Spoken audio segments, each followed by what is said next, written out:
reçois un mail disant que ok, j'ai été disqualifiée. Oh. Oui, C'était dans le règlement comme ça ou... Non, rien n'a été écrit dans ce règlement. Et c'est Vous publié pouvez aller finalement? même regarder sur leur site. D'accord. C'est publié finalement? C'est officiel que vous avez été disqualifié? Non, je leur ai demandé d'expliquer justement officiellement comment, du pourquoi j'ai Non, c'est été parce que moi, disqualifiée. oui, en t'écoutant, je pense que c'est une mauvaise expérience, même si au début de cette interview, tu avais parlé des bonnes choses que tu as Oui, réalisées bien évidemment, au bien évidemment. Togo. Et il y a un couac finalement que moi je ne m'attendais pas du tout. Et aussi, je pense qu'il y a l'équipe aussi, il y a les gens, les internautes, les gens qui te suivent, et les femmes aussi qui sont dans le côté digital, surtout parce que c'est aussi une mission, et parce que tu avais déjà publié le fait que tu feras un voyage d'immersion, et que tu feras un retour. Donc tout le monde était en attente de voir les photos, de voir les choses sur le digital, et que finalement ça a été comme ça. Moi, personnellement, j'ai été déçu.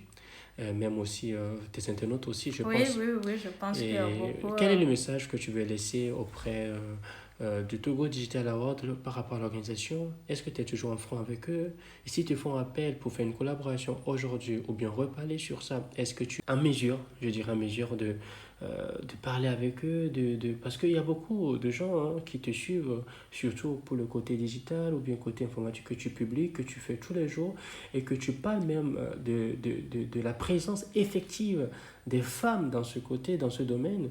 Moi, personnellement, j'ai été déçu. D'accord, je pense qu'il n'y a pas que moi qui t'ont pas vu dans ce projet. Quel est le message que tu veux laisser à cette organisation et aussi aux internautes qui malheureusement sont déçus? D'accord. Alors, je tiens d'abord à remercier tous ceux qui m'encouragent au Ouais. quotidien, qui me soutiennent Mm. dans ce milieu de la technologie qui est dominé par les hommes. Oui, c'est ça. Oui, donc je tiens vraiment à vous remercier pour ce soutien inconditionnel. Mm. Je ne vais pas dire aux femmes d'abandonner ou d'être déçues de cette expérience. Ce sont les choses qui arrivent. Bien évidemment. Et on doit continuer à se battre. D'accord. Cela signifie que c'est juste un message que le niveau n'est pas encore atteint, qu'on a encore du boulot à faire dans ce secteur-là pour porter très haute notre voix et nous faire entendre.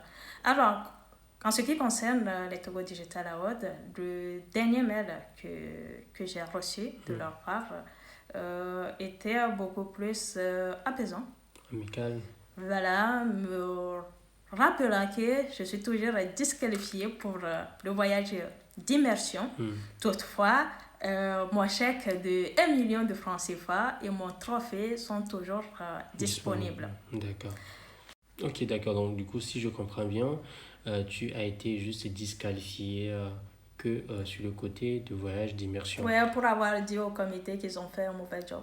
Le mauvais job dans le sens qu'ils n'ont pas prévu très rapidement que finalement le planning pour le voyage surtout. Ouais, mais en vrai, tu ne parlais pas de l'ensemble de l'organisation, tu parlais que du projet, c'est-à-dire projet de voyage. Oui, parce que évidemment. tu étais à Lomé. Exactement. Et bien, normalement, vous devez vous comprendre sur ce point.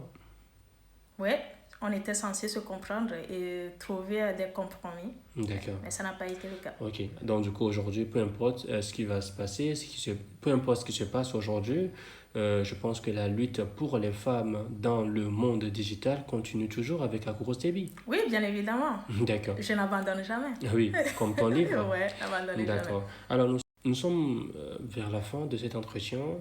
Il y a deux choses que j'ai retenues.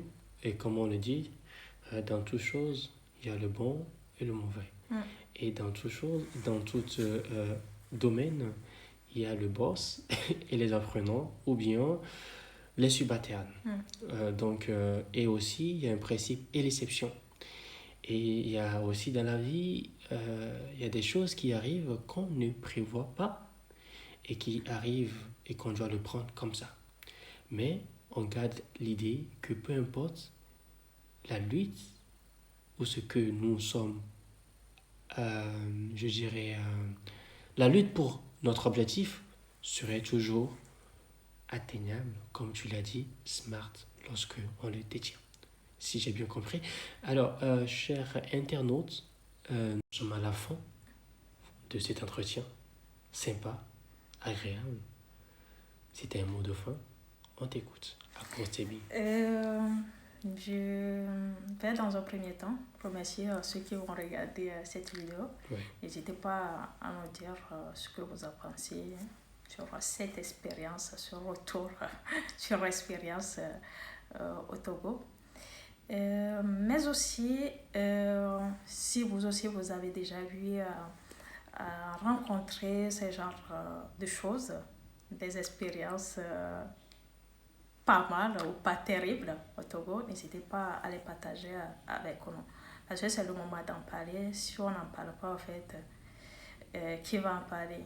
Je sais qu'il y a beaucoup, en fait, qui ont vécu des choses similaires ou pire que moi, qui n'ont pas osé en parler. Donc, c'est le moment. Je vais me retourner ensuite vers la gente féminine. Je vais vous dire que de rien lâcher, de ne laisser personne, je dis bien personne, vous intimider. Quand vous savez au fond de vous que vous avez raison sur certains sujets, en parlez-en. Ne vous taisez pas, ne dites pas que non, je ne suis pas assez forte, je suis personne qui me connaît pour en parler. Non, en parler parce que c'est grâce à votre voix, à votre témoignage que d'autres femmes auront le courage d'en parler elles aussi autant pour moi, et de pouvoir avancer dans notre société. Et nous vous disons merci et au revoir à la prochaine émission. Merci. Au revoir.